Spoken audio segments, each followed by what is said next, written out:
श्री राम। नमस्ते आप सभी को, स्वागत है मेरे YouTube चैनल पे। संपूर्ण रामचरितमानस प्रथम सोपान बालकांड का आज 136 दोहे के साथ प्रारंभ करने वाली हूँ। पिछले दोहे और चौपाई में हमने सुना कि नारद जी श्री हरि का ध्यान करते हैं, तब लीला में कृपालु वहीं प्रकट हो जाते हैं। स्वामी को देखकर नारद जी का नेत्र शीतल हो गए और वे बहुत ही हर्षित हुए। अब तो काम बन ही जाएगा। नारद जी ने बहुत दीन भाव होकर श्री हरि को सब कथा सुनाई और प्रार्थना की कि कृपा करके आप मेरे सहायक बनिए। आप अपना रूप मुझको दे दीजिए और किसी प्रकार से मैं उस कन्या को नहीं पा सकता। हे नाथ, जिस तरह मेरा हित हो आप वही शीघ्र कीजिए। मैं आपका दास हूँ। भगवान मन ही मन हंस कर बोले, हे नारद जी सुनो, जिस प्रकार आपका परम हित होगा हम वही करेंगे, दूसरा कुछ नहीं। हमारा वचन असत्य नहीं होता।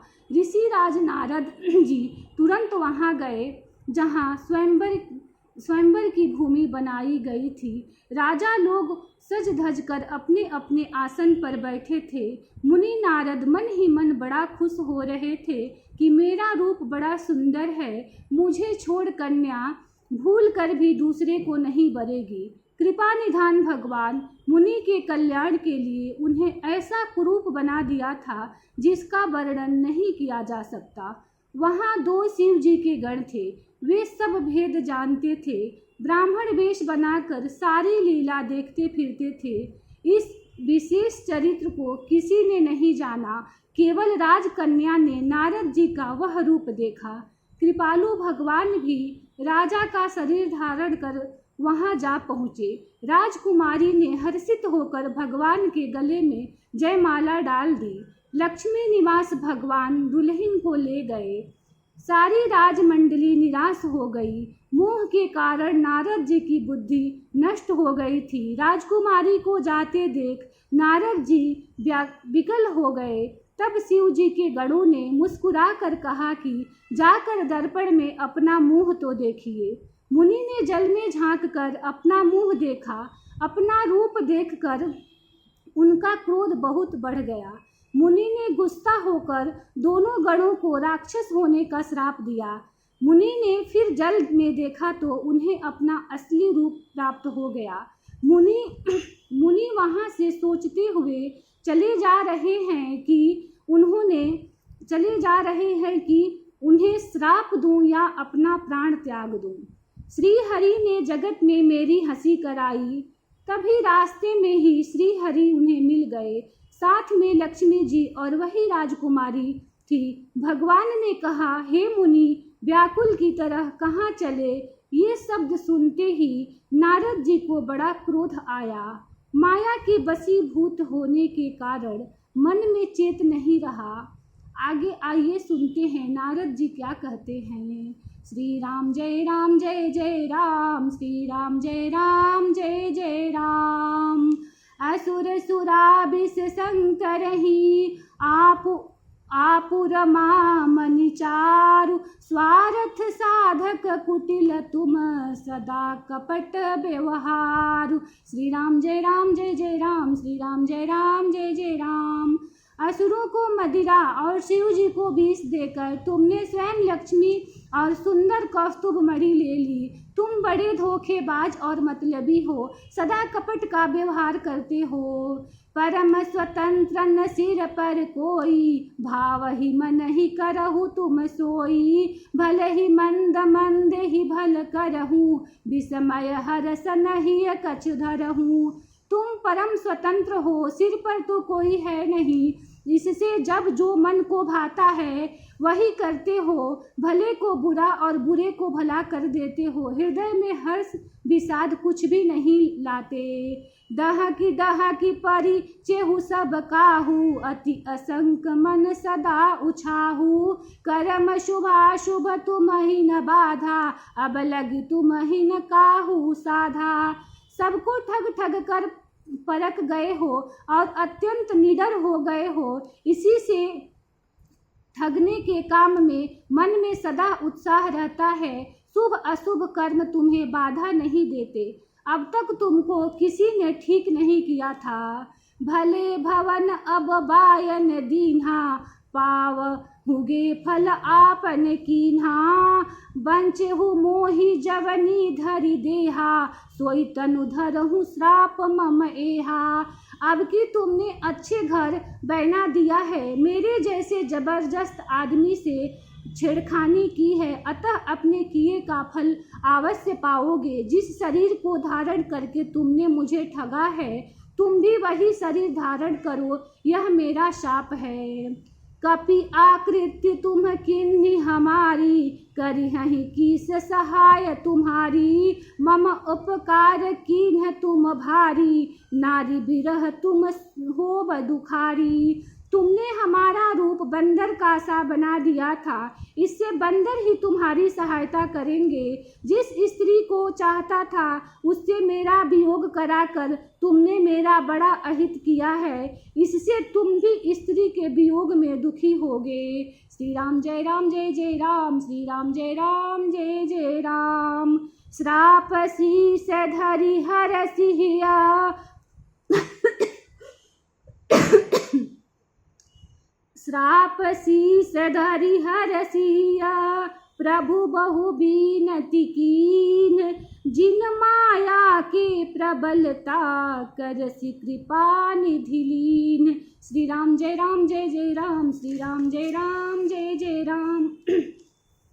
सांप को सिर पर चढ़ाकर हृदय में हर्षित होते हुए प्रभु ने नारद जी से बहुत विनती की और कृपा निधान भगवान ने अपनी माया की प्रबलता खींच ली। जब हरि माया दूर निवारी, नहीं तह रमान राजकुमारी। तब मुनि अति सभीत हरि चरना, गहे पाहि प्रणतारित हरना। जब भगवान ने अपनी माया को हटा लिया तब वहाँ न लक्ष्मी ही रह गई और न राजकुमारी ही। तब मुनि ने अत्यंत भयभीत होकर श्री हरि के चरण पकड़ लिए और कहा, हे शरणागत के दुखों को हरने वाले, मेरी रक्षा कीजिए। मृषा हो मम श्राप कृपाला, मम इच्छा कह दीन दयाला। मैं दूर बचन कहे बहु तेरे, कह मुनि पाप मिटहि किमि मेरे। हे कृपालु, मेरा शाप मिथ्या हो जाए। तब दिनों पर दया करने वाले भगवान ने कहा कि यह सब मेरी इच्छा से हुआ है। मुनि ने कहा, मैंने आपको अनेक खोटे वचन कहे हैं, मेरे पाप कैसे मिटेंगे। जपहु जाई शंकर सतनामा, होई हृदय तुरत विश्रामा। को नहीं शिव समान प्रिय मोरे, असी पर तीति तजहु जनि भोरे। भगवान ने कहा, जाकर शंकर जी के सतनाम का जप करो, इससे हृदय में तुरंत शांति होगी। शिव जी के समान मुझे कोई प्रिय नहीं है, इस विश्वास को भूल कर भी न छोड़ना। जहि पर कृपा न करहि पुरारी, सो न पाव पुनि भगति हमारी। अस उर धरि मही बिचरहु जाई, अब न तुम्हि माया नियराई। हे मुनि पुरारी, शिव जी जिस पर कृपा नहीं करते वह मेरी भक्ति नहीं पाता। हृदय में ऐसा निश्चय करके जाकर पृथ्वी पर विचरो, अब मेरी माया तुम्हारे निकट नहीं आएगी। श्री राम जय राम, श्री राम जय राम जय जय राम। बहुविधि मुनि प्रबोधि प्रभु, तब भय अंतर्धान। सत्यलोक नारद चले, करत राम गुणगान। श्री राम जय राम, श्री राम जय जय राम। बहुत प्रकार से मुनि को समझा बुझाकर ढाढ़स देकर तब प्रभु अंतर्धान हो गए और नारद जी श्री रामचंद्र जी के गुणों का गान करते हुए सत्यलोक ब्रह्मलोक को चले। हर गण मुनि ही जात पथ देखी, विगत मोह मन हरस अभिषेकी अति सभीत नारद पहि आए, गहि पद आरत बचन सुनाए। शिव जी के गणों ने जब मुनि को मोह रहित और मन में बहुत प्रसन्न होकर मार्ग में जाते हुए देखा, तब वे अत्यंत भयभीत होकर नारद जी के पास आए और उनके चरण पकड़कर दीन वचन बोले। हर गण हमन विप्र मुनि राया, बड़े अपराध कीन फल पाया। श्राप अनुग्रह करहु कृपाला, बोले नारद दीन दयाला। हे मुनिराज, हम ब्राह्मण नहीं हैं, शिव जी के गण हैं। हमने बड़ा अपराध किया जिसका फल हमने पा लिया। हे कृपालु, अब आप शाप दूर करने की कृपा कीजिए। दीनों पर दया करने वाले नारद जी ने कहा, निश्चर जाई हो तुम दोऊ, वैभव विपुल तेज बल होहु। भुज बल विश्वजितब तुम जहिया, धरि हहि विष्णु मनुज तनु तहिया। तुम दोनों जाकर राक्षस हो, तुम्हें महान ऐश्वर्य तेज और बल की प्राप्ति हो। तुम अपनी भुजाओं के बल से जब सारे विश्व को जीत लोगे, तब भगवान विष्णु मनुष्य का शरीर धारण करेंगे। समर मरन हरि हाथ तुम्हारा, होई हूँ मुकुतन पुनि संसारा। चले जुगल मुनि पद सिर नाई, भय निशाचर काल ही पाई।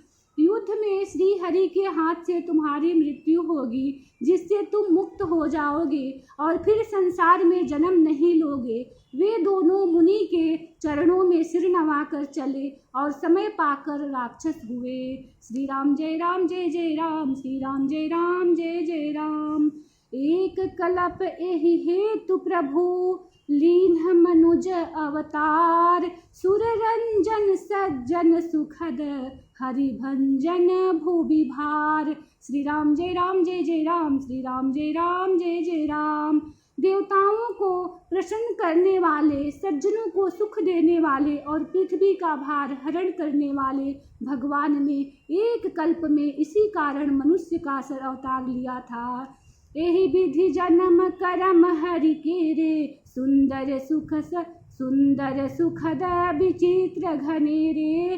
कलप कलप प्रति प्रभु अवतरहि, चारु चरित नाना विधि करहि। इस प्रकार भगवान ने अनेकों सुंदर, सुखदायक और अलौकिक जन्म और कर्म है। प्रत्येक कल्प में जब जब भगवान अवतार लेते हैं और नाना प्रकार की सुंदर लीलाएं करते हैं, तब तब कथा मुनि सन गाई। परम पुनीत प्रबंध बनाई, विविध प्रसंग अनूप बखाने।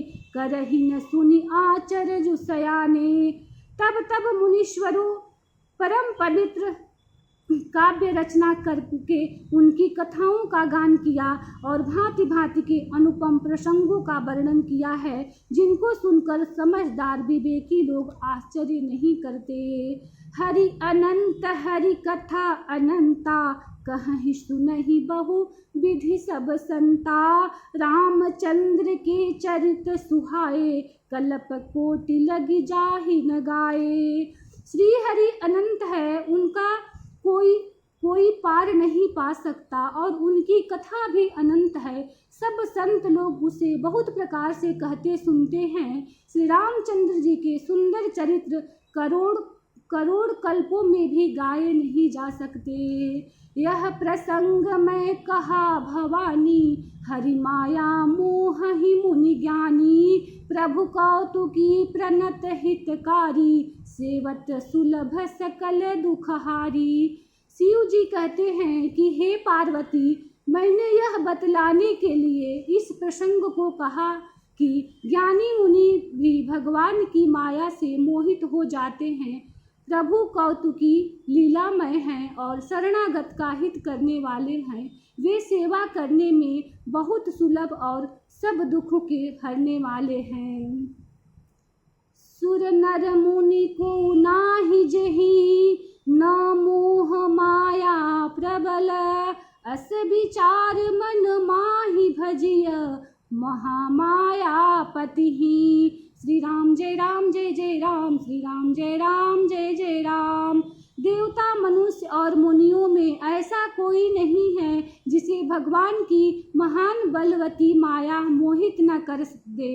मन में ऐसा विचार कर उस महामाया के स्वामी प्रेरक श्री भगवान का भजन करना चाहिए। अपर हेतु सुनु शैल कुमारी, कहूँ विचित्र कथा विस्तारी। जेहि कारण अज अगुण अरूपा, ब्रह्मा भयहु कौशलपुर भूपा। हे गिरिराज कुमारी, अब भगवान के अवतार का दूसरा कारण सुनो। मैं उसकी विचित्र कथा विस्तार करके कहता हूँ, जिस कारण से जन्म रहित निर्गुण और रूप रहित अव्यक्त सच्चिदानंद घन ब्रह्मा अयोध्यापुरी के राजा हुए। जो प्रभु विपिन फिरत तुम देखा, बंधु समेत धरे मुनि भेसा। जासु चरित अवलोकी भवानी, सती शरीर रही हूँ बौरानी। जिस प्रभु श्री रामचंद्र जी को तुमने भाई लक्ष्मण के साथ मुनियों का सा वेश धारण किए हुए वन में फिरते देखा था, और हे भवानी, जिनके चरित्र देखकर सती के शरीर में तुम ऐसी बावली हो गई थी कि अजहु न छाया मिटही तुम्हारी। अता सुचरित सुनु भ्रम रुजहारी, लीला किन्ही जो तेहि अवतारा। सो सब कहीं हूँ मति अनुसारा। अब भी तुम्हारे उस बावलेपन की छाया नहीं मिटती। उन्हीं के भ्रम रूपी रोग के हरण करने वाले चरित्र सुनो। उस अवतार में भगवान ने जो जो लीला की, वह सब मैं अपनी बुद्धि के अनुसार तुम्हें कहूँगा। भरद्वाज सुनि शंकर बानी, सकुचि सप्रेम उमा मुशुकानी। लगे बहुरी बरन वृष केतु, सो अवतार भयहु जेहि हेतु। याज्ञवल्क्य जी कहते हैं, हे भारद्वाज, शंकर जी के वचन सुनकर पार्वती जी सकुचा कर प्रेम सहित मुस्कुराई। फिर वृषकेतु शिव जी जिस कारण से भगवान का वह अवतार हुआ था, उसका वर्णन करने लगे। श्री राम जय राम जय जय राम, श्री राम जय राम जय जय राम। सो मैं तुम सन कहूँ सबू, सुनी मुनि समन लाई। राम कथा कलिमल हरनी, मंगल करनी सुहाई। श्री राम जय राम जय जय राम, श्री राम जय राम जय जय राम। इसी दोहे के साथ कथा को विश्राम दे रही हूँ। कल से इसी दोहे के साथ फिर प्रारंभ करूँगी। वीडियो को लाइक करें, चैनल को सब्सक्राइब करें। धन्यवाद।